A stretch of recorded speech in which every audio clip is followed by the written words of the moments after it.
नमस्कार, स्वागत है आपका झारखंड समाचार में। झारखंड में अब पेपर लीक करना पड़ेगा भारी, जेल में कटेगी सारी जिंदगी, 10 करोड़ तक लगेगा जुर्माना और नकल करते पकड़े गए तो सीधे होगी जेल। तो वहीं पीएम मोदी ने देवघर में किया औषधि केंद्र का उद्घाटन। पीएम बोले मोदी की दवा दुकान में आपको 50 से 90% तक छूट, आपकी जेब में पैसा बचना लक्ष्य। वहीं रांची में श्री राम जन्मभूमि अयोध्या ट्रेन चलाने का आया प्रस्ताव, सांसदों ने रेलवे अधिकारियों के सामने उठाया मुद्दा। और अमित शाह की झारखंड यात्रा से पहले बांग्लादेशी घुसपैठ पर बीएसएफ के डीजी नितिन अग्रवाल का बड़ा बयान। तो वहीं पलामू, दुमका व पाकुड़ के वकीलों के लिए खुशखबरी, बहस के लिए रांची आने की नहीं जरूरत, वर्चुअल प्लेटफॉर्म का किया उद्घाटन। तो अब तक इस सभी बड़ी खबरों पे बात करने से पहले आपसे छोटी सी अनुरोध है कि कृपया वीडियो को एक प्यारा सा लाइक अवश्य कर दीजिएगा, क्योंकि आपका एक लाइक करना ही हमारे मेहनत का फल होता है। तो शुरुआत करते हैं आज की पहली और बड़ी खबर से।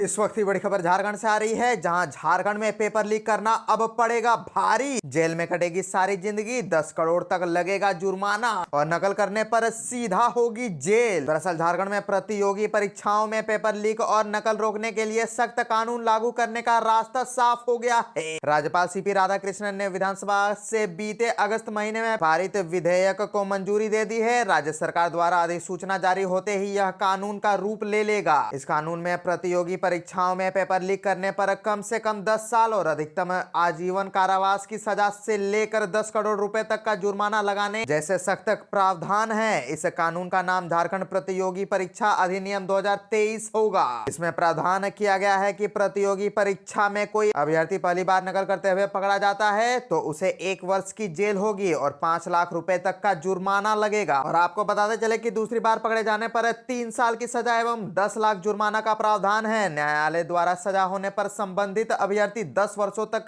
किसी प्रतियोगी परीक्षा में सम्मिलित नहीं हो सकेंगे। पेपर लीक और नकल से जुड़े मामलों में बगैर प्रारंभिक जांच के एफआईआर और गिरफ्तारी का प्रावधान किया गया है। पेपर लीक और किसी प्रतियोगी परीक्षाओं के बारे में भ्रामक जानकारी प्रसारित करने वाले भी इस कानून के दायरे में आएंगे। यह कानून राज्य लोक सेवा आयोग, राज्य कर्मचारी चयन आयोग, भर्ती एजेंसियों, निगमों और निकायों द्वारा आयोजित होने वाली परीक्षाओं में लागू होगा। पेपर लीक से जुड़े मामलों को लेकर इस कानून में सबसे बड़ा सख्त प्रावधान किए गए हैं। इसमें परीक्षाओं के संचालन से जुड़े व्यक्ति, एजेंसियां, प्रिंटिंग प्रेस एवं षड्यंत्र में शामिल लोग दायरे में आएंगे। अगर कोई प्रिंटिंग प्रेस परीक्षा आयोजित करने वाला, प्रबंधन तंत्र, परिवहन से जुड़ा व्यक्ति या कोई कोचिंग संस्थान साजिशकर्ता की भूमिका निभाता है तो 10 साल से लेकर आजीवन कारावास तक की सजा हो सकती है।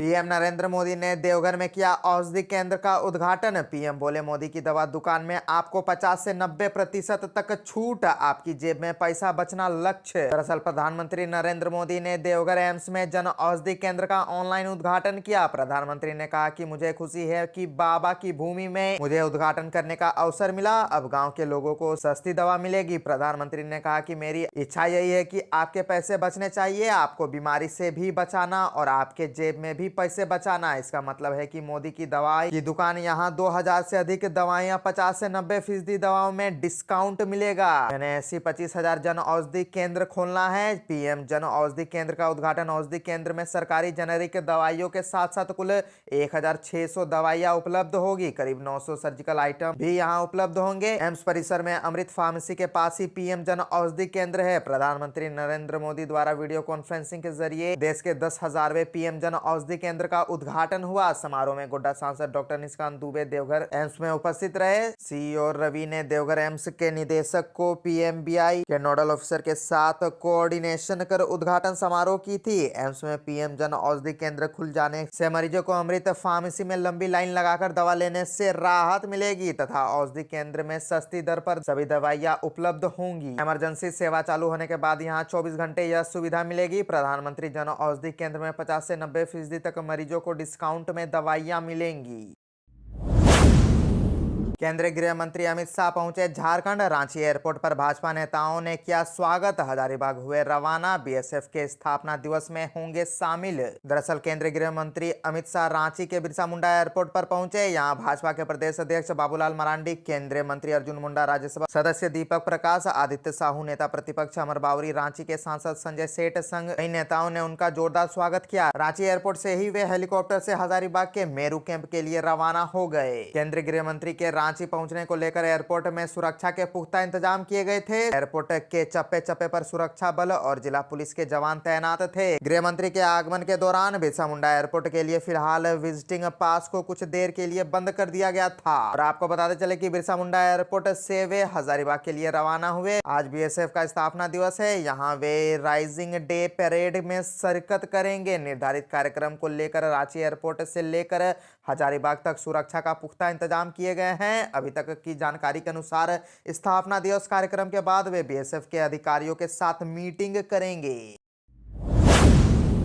रांची से श्री राम जन्मभूमि अयोध्या ट्रेन चलाने का आया प्रस्ताव। सांसदों ने रेलवे अधिकारियों के सामने उठाया मुद्दा। दक्षिण पूर्व रेलवे द्वारा रेल मंडल स्तरीय सांसदों की बैठक में रांची रेल मंडल और चक्रधरपुर रेल मंडल से जुड़े सांसद शामिल हुए। राज्यसभा सांसद समीर उरांव ने यात्रियों की सुविधा को देखते हुए कुछ प्रमुख ट्रेनों को लोहरदगा होकर परिचालन करने की बात उठाई। सांसद ने श्री राम जन्मभूमि और रामलला से कनेक्टिविटी का मामला उठाया। अभी तक रांची से लखनऊ के लिए कोई सीधी ट्रेन नहीं है, इसलिए रांची से बनारस रामलला के दर्शन के लिए अयोध्या होते हुए लखनऊ तक ट्रेन का परिचालन करने का प्रस्ताव दिया। दक्षिण भारत की ओर से मुख्यतः सीएमसी वेल्लोर हॉस्पिटल इलाज कराने जाने वाले यात्रियों की सुविधा के लिए ट्रेनों के परिचालन को जरूरी बताया। अमित शाह की झारखंड यात्रा से पहले बांग्लादेशी घुसपैठ पर बीएसएफ के डीजी नितिन अग्रवाल का बड़ा बयान। केंद्रीय गृह मंत्री अमित शाह की झारखंड यात्रा से ठीक पहले सीमा सुरक्षा बल के महानिदेशक ने बांग्लादेशी घुसपैठ पर बड़ा बयान दिया है। राज्य सरकारों की ओर से बार बार बांग्लादेशियों की घुसपैठ के लिए केंद्र सरकार और बीएसएफ को दोषी करार दिया जाता है। ऐसे में बीएसएफ के डीजी नितिन अग्रवाल का यह बयान बहुत अहम है। नितिन अग्रवाल ने झारखंड की राजधानी रांची से 90 किलोमीटर दूर स्थित हजारीबाग में यह बयान दिया है। उन्होंने बीएसएफ का बचाव करते हुए कहा कि सीमा सुरक्षा बल के जवान बांग्लादेशी घुसपैठियों की घुसपैठ रोकने की हर संभव कोशिश करते हैं। उन्होंने कहा कि भारत से बांग्लादेश की सीमा करीब 4000 किलोमीटर से भी ज्यादा लंबी है। इनमें से 30% 1200 किलोमीटर ऐसे इलाके हैं जो नदी किनारे है। नदी किनारे फेंसिंग करना संभव नहीं है। बीएसएफ के डीजी ने कहा कि अगर वर्तमान स्थिति की बात करें तो घुसपैठ अब बहुत बड़ा मुद्दा नहीं रह गया है। उन्होंने यह भी कहा कि बड़ी संख्या में दलालों को गिरफ्तार किया गया है। उन एजेंट्स को भी पकड़ा गया है जो बांग्लादेशियों को घुसपैठ में मदद करते हैं। नितिन अग्रवाल ने यह भी बताया कि हाल में कुछ ऐसे घुसपैठियों को भी पकड़ा गया है जिनके पास भारत के नकली आधार कार्ड मिले हैं। आज रात झारखंड आएंगे मजदूर। इंडिगो की फ्लाइट से पहुंचेंगी रांची। 15 मजदूर के साथ उनके 12 परिजनों भी होंगे। उत्तराखंड के उत्तरकाशी टनल हादसे में फंसे मजदूर अब बाहर निकल चुके हैं। इस हादसे के शिकार झारखंड के 15 मजदूर हुए थे, जिसमें राजधानी रांची के 3 मजदूर भी शामिल हैं। अब इन्हें सभी को झारखंड लाया जाएगा। झारखंड सरकार ने इनकी तैयारी पूरी कर ली है। सभी 15 मजदूरों के साथ उनसे मिलने गए 12 परिजन भी साथ होंगे। सभी देर शाम 8 बजे बिरसा मुंडा एयरपोर्ट पहुंचेंगे। यहाँ से सभी को उनके गंतव्य तक भेजा जाएगा। सभी मजदूर और उनके परिजन दिल्ली से इंडिगो की फ्लाइट से रांची लाए जाएंगे। मुख्यमंत्री हेमंत सोरेन के निर्देश पर जेप आईटी सीईओ भुवनेश्वर प्रताप सिंह के नेतृत्व में श्रम नियोजन एवं प्रशिक्षण विभाग के 2 पदाधिकारियों को जिम्मेदारी दी गई है। इसके बाद निर्देशानुसार आज इंडिगो की फ्लाइट से सभी व्यक्तियों को शाम 8 बजे रांची लाया जाएगा। श्रम विभाग की ओर से तमाम तैयारियां पूरी कर ली गई है।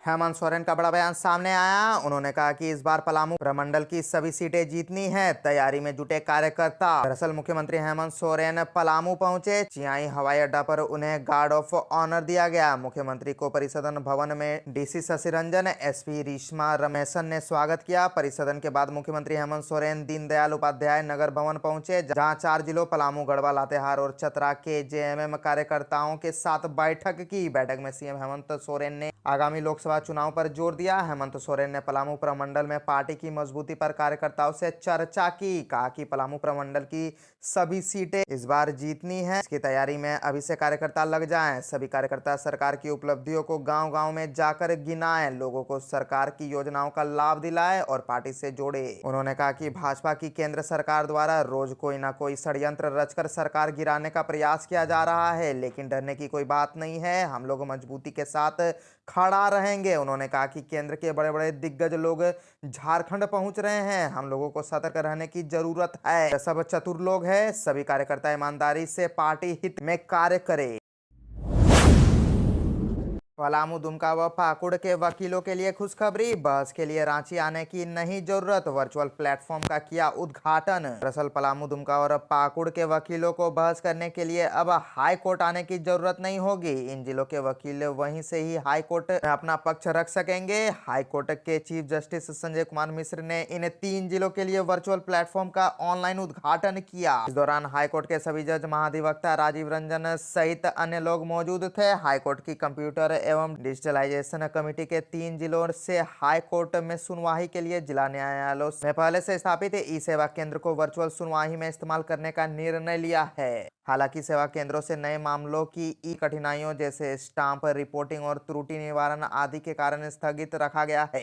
इस संबंध में सभी पक्षों से विचार विमर्श करने के बाद ई फाइलिंग की सुविधा शुरू की जाएगी।